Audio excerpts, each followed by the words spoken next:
Bonjour. Donc, on a terminé le chapitre 2. Je ne ferai pas de résumé du chapitre 2 parce que le chapitre qu'on commence maintenant, le chapitre 3, essentiellement reprend tous les éléments qu'on a discutés au chapitre 2 et puis les développe en profondeur, avec l'objectif final d'arriver à rendre naturelles les lois de la thermodynamique, donc les trois lois qu'on va énoncer. Donc, à la fin de ce chapitre-là, vous allez bien connaître la relation entre la définition de la température absolue et sa relation aux états microscopiques d'un système. Vous allez connaître l'ensemble des propriétés de l'entropie, de la température. Vous allez euh, comprendre quelle est la source de l'irréversibilité et le lien donc entre les observables macroscopiques et les quantités, quantités thermodynamiques. Puis vous allez pouvoir faire des problèmes concrets reliés à des substances. Donc, dans cette première sous-section, on va discuter de l'irréversibilité et de l'atteinte de l'équilibre. Tout d'abord, dans une sous-section 1, en constatant que le nombre d'états accessibles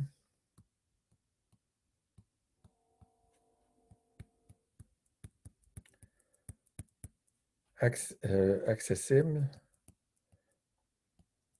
l'état microscopique accessible, augmente lorsqu'on relâche une contrainte.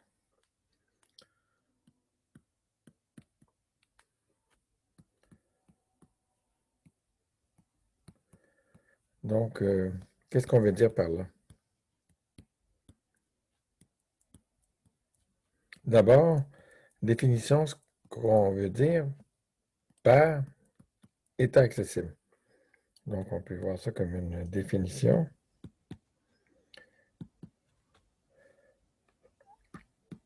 Le nombre d'états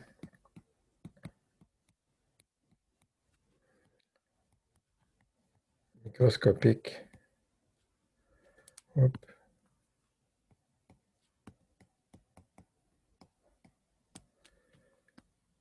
accessibles, c'est égal, ou ça veut dire le nombre d'états microscopiques qui sont cohérents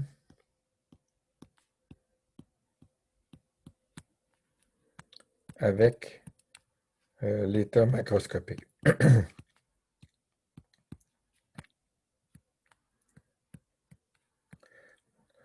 Donc, c'est juste deux façons équivalentes de parler de la même chose.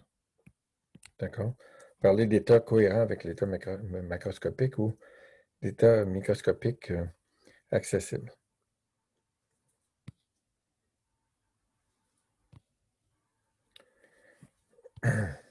Excusez, j'ai un peu de problème avec ça. Bon. Alors, allons-y avec des exemples. Donc, exemple, pour montrer ce qu'on veut dire. Alors, supposons que j'ai un contenant qui est complètement isolé du monde extérieur, puis j'ai un autre contenant ici dans lequel il y a un gaz, d'accord? Il y a des particules. Donc, ça, c'est mon état initial. Et puis, pour cet état initial-là, il y a un nombre d'états microscopiques accessibles donné par oméga i. Maintenant, je relâche la contrainte, c'est-à-dire que je perce un trou ou j'enlève un des murs dans la partie du coin. Donc, disons que le mur est ouvert maintenant, donc les particules vont se répartir dans tout le système. D'accord? Donc, ça, c'est mon état final. Et puis, ici, j'ai mon état final, c'est-à-dire le nombre d'états microscopiques accessibles ou cohérents avec l'état macroscopique. Donc, on peut poser qu'en relâchant cette contrainte extérieure, j'ai que oméga final est beaucoup plus grand que oméga initial. Parce qu'évidemment, l'état initial, il est encore accessible. Puis en plus, j'ai plein d'autres états microscopiques accessibles. Les particules peuvent avoir toutes sortes de vitesses et de quantité de mouvement et de position qu'elles n'avaient pas avant qu'on relâche la contrainte. Alors, maintenant, vous voyez que la probabilité de retourner dans l'état initial, elle va être aussi très, très faible. Hein. Elle va être de l'ordre de... Donc, si je me place à l'état final, qui est à l'état d'équilibre, on connaît on sait comment calculer les probabilités. Puis on sait donc que la probabilité de retourner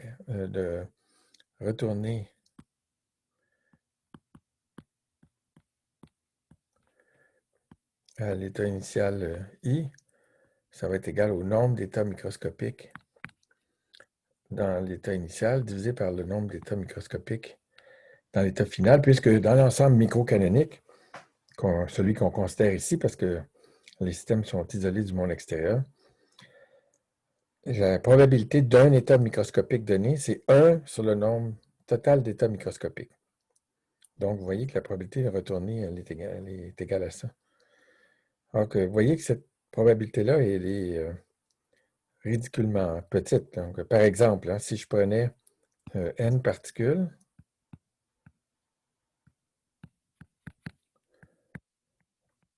et puis que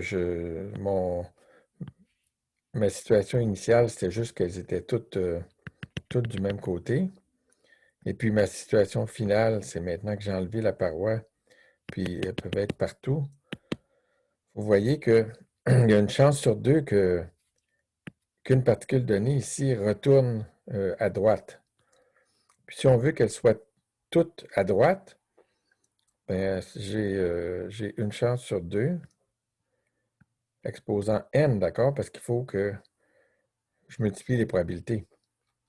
Donc, vous voyez que donc quand n est égal à 10 à la 23, c'est vraiment complètement négligeable comme probabilité de retourner dans l'état initial. Un autre exemple, ce serait par exemple, d'avoir mon système ici avec le fameux piston et puis la cheville ici. Donc ça, c'est mon état. Donc j'ai toutes les particules de gaz ici. Puis ça, c'est mon état initial avec oméga i. Puis ça, c'est mon état final avec oméga f. Pardon, qu'est-ce que je raconte? Donc, pour l'état final, ce qu'on va faire, c'est juste d'enlever la cheville. Donc, si on enlève la cheville, à ce moment-là, ben, ça va se déplacer. Hein? Donc, par exemple, ici, on pourrait mettre quelques particules ici, puis la pression est vraiment beaucoup plus grande à gauche qu'à droite. Donc, on pourrait se retrouver dans cet état-là ici, quand j'ai enlevé la cheville. D'accord? Donc, ça, c'est mon état final. Puis, j'ai le nombre d'états accessibles, oméga final. Donc, encore une fois, tous les états initiaux que j'avais au départ ici sont encore accessibles. J'ai enlevé la cheville, donc ça peut se déplacer. Mais on est vraiment comme dans la même situation qu'en haut, c'est-à-dire qu'on a que oméga initial est beaucoup plus petit que oméga final.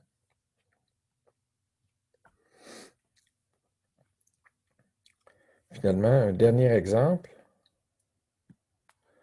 où j'aurais deux systèmes qui sont isolés. Donc, il y a une paroi isolante. Je ne sais pas si je vais réussir à y aller avec mes crayons. Donc, j'ai j'ai de l'isolant ici.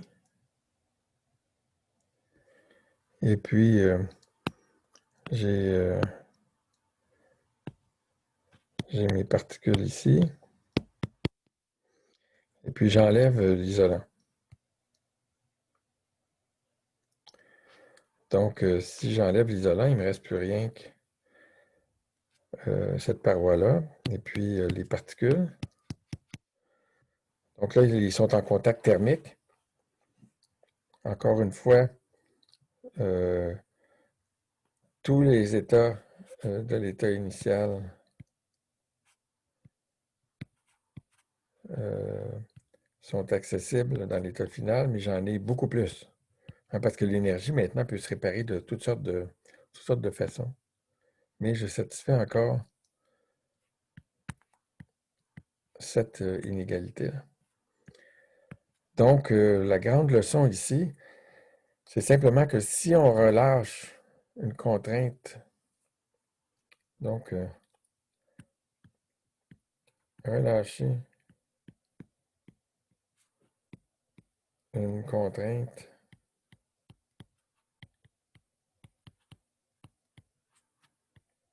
macroscopique,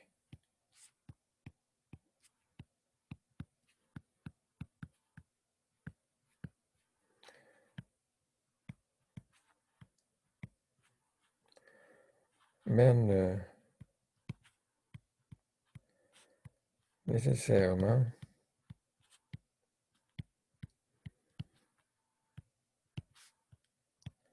à une augmentation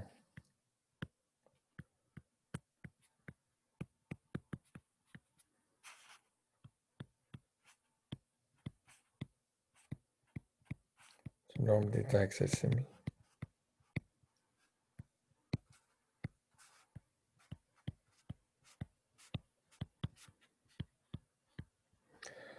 Mais bon, il y a une exception. Ça se pourrait que les systèmes soient à l'équilibre dès le départ. S'ils sont à l'équilibre à ce moment-là, donc ça ne se produira jamais dans le premier exemple que j'ai donné en haut. Mais dans les deux autres exemples, on pourrait penser que la pression, par exemple, est égale euh, dans des deux côtés, avant que j'enlève la cheville, ou que l'énergie s'est répartie uniformément entre les deux systèmes avant que j'enlève l'isolant. Donc, ici, on peut rajouter sauf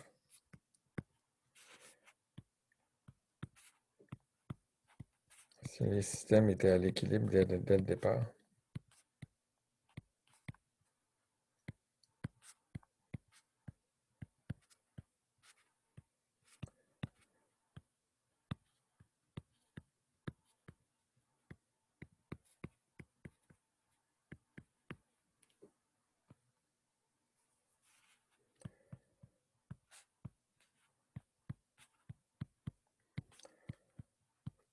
D'accord? C'est bien simple, hein, tout ça. Donc, voilà la leçon de cette section-là.